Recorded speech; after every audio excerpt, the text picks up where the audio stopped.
Download हो। आप जो कह रहे हो आप दिक्कत सही बात है ये। और PIP तरह की जहाँ तक बात है तो लोग कहते हैं इंपॉर्टेंट है, बहुत सारी मैंने बहुत बार ट्राई किया, मैं करता हूँ, लेकिन एक्चुअली वो हो नहीं पाता है रेगुलर बेसिस पे, और ये प्रॉब्लम है। तो तक बहुत ज़्यादा परेशान होने की ज़रूरत नहीं है, और ऐसा भी ज़रूरी नहीं कि आप रेगुलरली आपने एक वेबसाइट पकड़ ली बस आप उसको आई दो पकड़ लिया उसको ही फॉलो किए जा रहे हो, या एक साइट पकड़ा है उसको ही फॉलो किए जा रहे हो।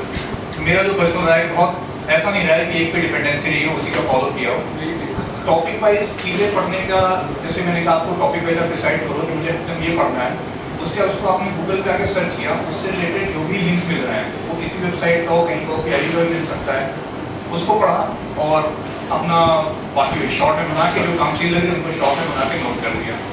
तो ओवरलोड से बचने का एक तरीका ये है कि आप वेबसाइट पे जाके मत छांटो कि अच्छा इतना आ गया मुझे सारा पढ़ना है।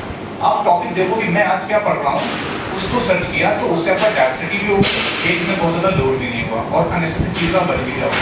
रैंडमली आप जाके में सर्च भी कर सकते हो कि वहाँ की पहले देख लिया कि क्या कुछ काम का लग रहा है नहीं लग रहा है, रूटीन आने की कोई बहुत ज़रूरत नहीं इस तरीके से कि पूरा कवर ही करना है, जो है टॉपिक फोकस में होना चाहिए। एक इसी में और एक स्पेसिफिक क्वेश्चन है, आजकल जो एक परियोजना योजना सारी की सारी गवर्नमेंट लेकर आ रही है, तो क्या इन पे शायद फोकस रखना ज़्यादा ज़रूरी है आपको?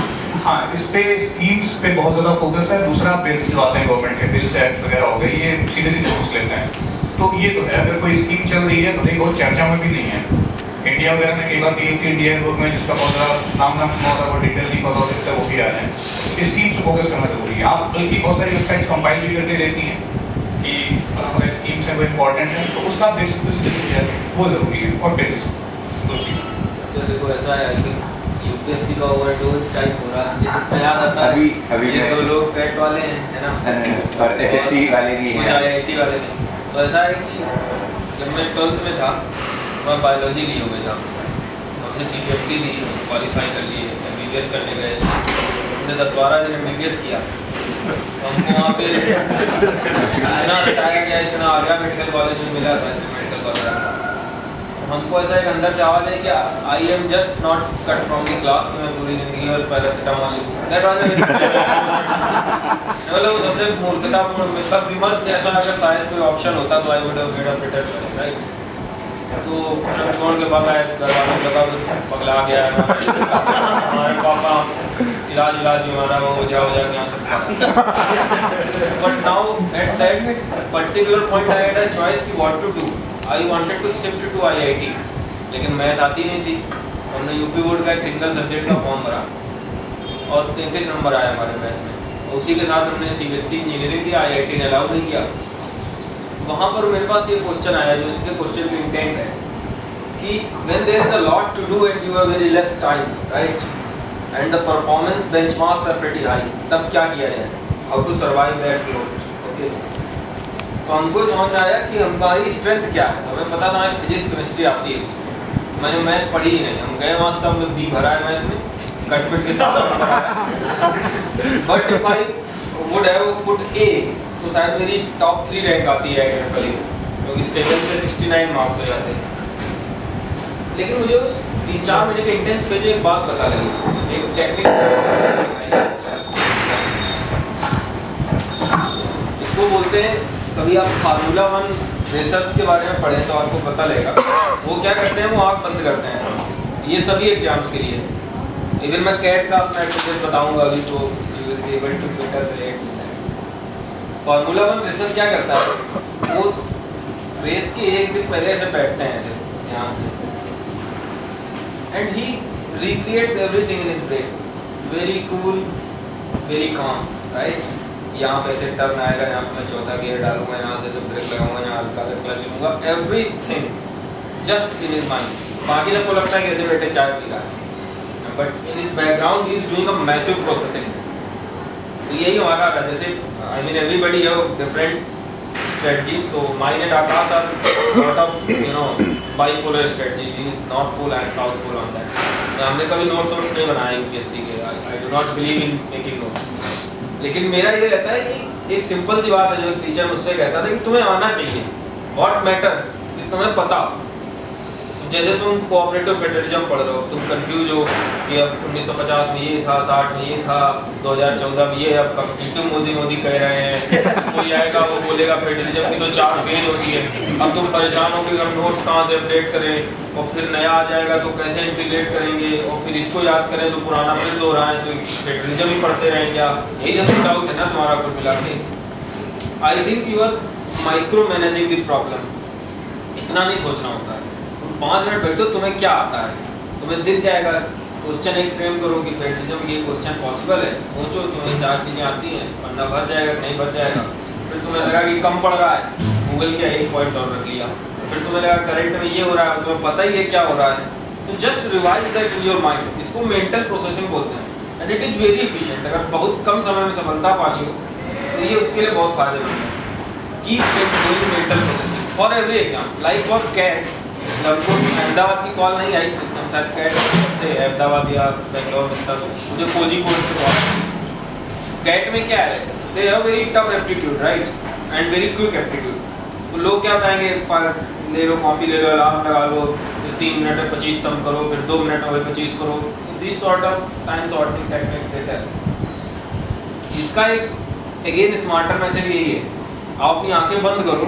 जैसे मुझे कोई 6 डायमेंशन याद करनी होती है किसी पर्टिकुलर पॉलिसी की या किसी पर्टिकुलर इशू की, तो I imagine a room and I put कि मैं इमेजिन कि उस कोने में ये लिखा है, उस कोने में ये लिखा है, उस कोने में ये लिखा है। तो what the brain is doing, if you read neuroscience, brain is doing 3-fold processing. वो एक इमेज क्रिएट कर रहा है, उस इमेज के साथ डेटा को इंटीग्रेट कर रहा है, right, process actually called brain mapping, right, और बोलते भी रहो इसको थोड़ा सा।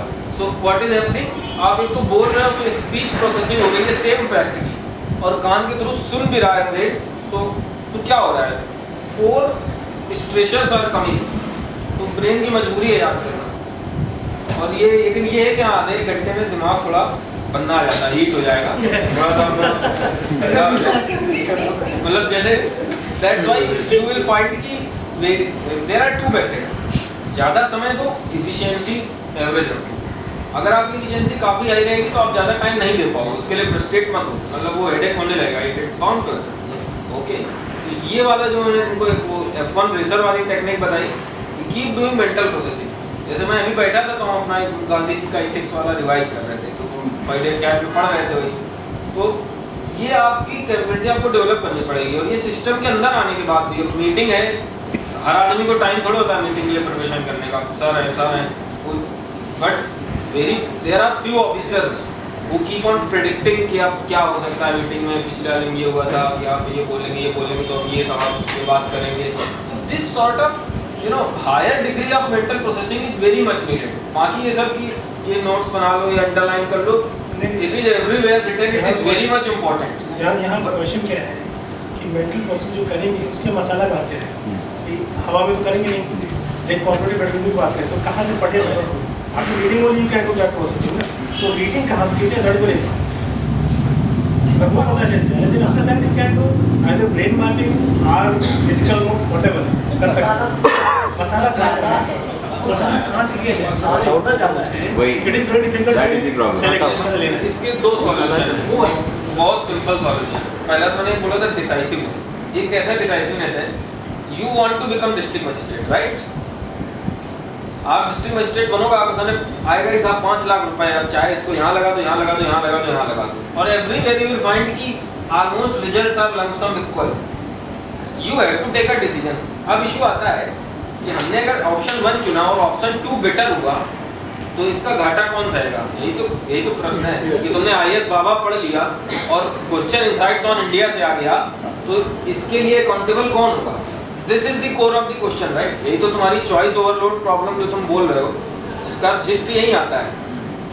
मैं ऐसा मानता हूँ कि it works other way round. जैसे मान लो तुमने IAS बाबा ओपन की, कोई भी एक वेबसाइट से सारे क्वेश्चन नहीं आएंगे। जितना टाइम आप इस चीज़ में बर्बाद करेंगे कि हम यहाँ से ये वाला अच्छा ले लें, यहाँ से ये वाला अच्छा ले लें और एक आइडियल सेटअप क्रिएट करें, so you must remember that the enemy of the good is best.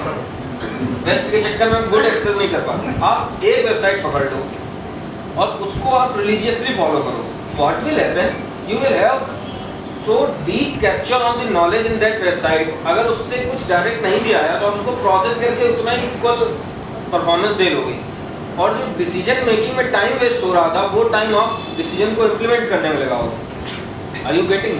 So once take a decision, खूब 2-3 दिन सोच लो कि हमारे बाबा पढ़ेंगे, इनसाइट्स पढ़ेंगे, 50 आदमी से पूछ लो, जो मनो करो, चिट निकाल लो, वोट कर लो, anything, people do it. People take chits. I have seen people do head and tail. एक वो again I will tell you a technique कि ये जानना हो कि मन क्या कह रहा है, तो बोलते हैं सिक्का उछालो और जब वो हवा में होगा तो what you are wishing कि head आए कि tail आए, so that's your soul is calling to you. So everything people do in UPSC, मतलब आकाश को सबको आपको पता होगा, हर तरह का जब नंबर नहीं आता है तो आदमी फड़फड़ाता है, क्या करें? Are you getting? So पहला हमने क्या बोला, एक वो मेंटल मैपिंग वो सब हो गई। दूसरा कि डिसीजन के चक्कर बहुत परेशान होना है, एक बार डिसीजन ले लो, then have a conviction that it is the right decision and that conviction will make that decision right. Are you getting? ये जो सर ने बहुत सही बताया, I am missing that point की what is the other dimension of your coaching. Okay, सभी subject सारे लोगों के लिए। सर एक क्वेश्चन सर मेरे दिमाग में रहता है हमेशा, क्वेश्चन सर ये दिमाग में रहता है हमेशा कि यूपीएससी जितने भी लोगों से मिला हूँ, किसी ने क्वालिफाई नहीं किया, किसी ने मेंस दिया, किसी ने इंटरव्यू 2 बार दिया, तो दिमाग में क्वेश्चन ये रहता है कि बताया गया कि यूपीएससी अनिश्चितताओं का एक अनसर्टेनिटी जोन है, तो उस अनसर्टेनिटी जोन में मैं पैर रख के और फिर उस अनसर्टेनिटी जोन में अपने आप को स्टेबल कैसे रख पाऊंगा, ये एक बड़ी समस्या आती है। इस चीज़ को सर कैसे टैकल किया है? अगर मैं यूपीएससी के लिए प्रिपरेशन स्टार्ट करता हूँ तो इस चीज़ से सर कैसे टैकल? आपने जैसे सर कहा कि अपनी पहले क्षमताओं को, अपनी क्षमताओं की सीमाओं को पहले आप देख लें कि आप कितना कर सकते हैं, आपकी कितनी विल पावर है, उस चीज़ को मैं देखता हूँ। लेकिन बस केवल सर यहीं पे आके फंस जाता हूँ कि ये जो अनिश्चितताओं का जो एरिया है उसको सर ये उसको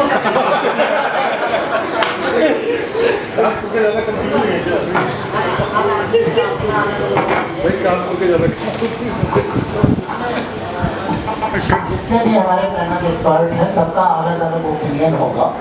इसमें मैं जो ओपिनियन रखता हूँ कि ये अनिश्चितताओं का खेल कुछ हद तक है। कुछ हद तक का क्या मतलब मैं कहना चाहता हूँ कि रैंक के लिए हम अनिश्चितताओं का, जैसे मैंने जब भी 4 बार दिया इंटरव्यू, तो मैं इसको रैंक के लिए अनिश्चितताओं का खेल मानता था कि रैंक 100 आएगी कि 150 आएगी कि 200 आएगी, बट इंटरव्यू कॉल आएगी ये तो ड्रीम श्योर था।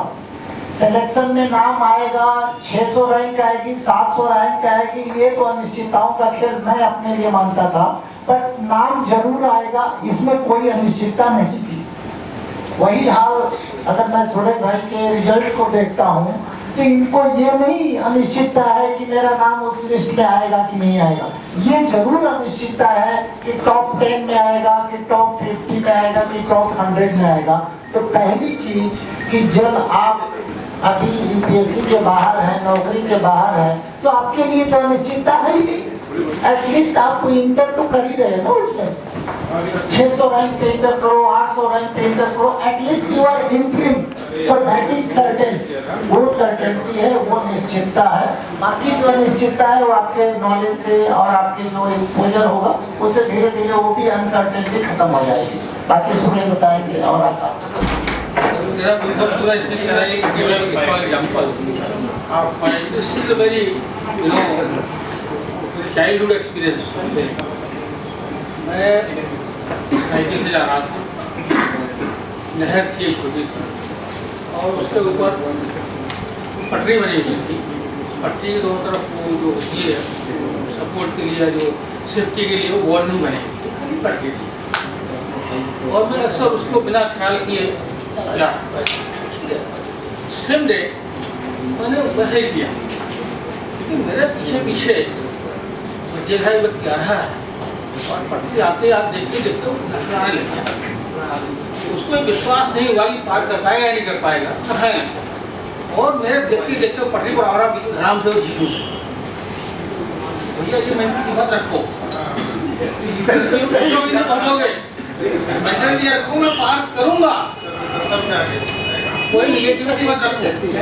और जो प्रॉब्लम क्या है यूपीएससी की बात है, 1000 है, ठीक है, लाखों 1000 सेलेक्ट होते हैं, 99 सेलेक्ट नहीं, जो 99 में सिलेक्ट नहीं होते हैं, ऐसा नहीं कि वो कैपेबल नहीं है या क्षमता में नहीं है, ठीक है, ऐसा नहीं, अनिश्चितताएँ तो हैं बिकॉज सीटें बहुत कम हैं और एस्पिरेंट बहुत ज़्यादा है, तो उसमें इतना प्लस माइनस अनसर्टेनिटी इसलिए होती है कि सपोज कल आपको इंटरव्यू देना है, चिकन तो लेंथ देना है, रात को आपको टीम समझ नहीं है, एंग्जाइटी करना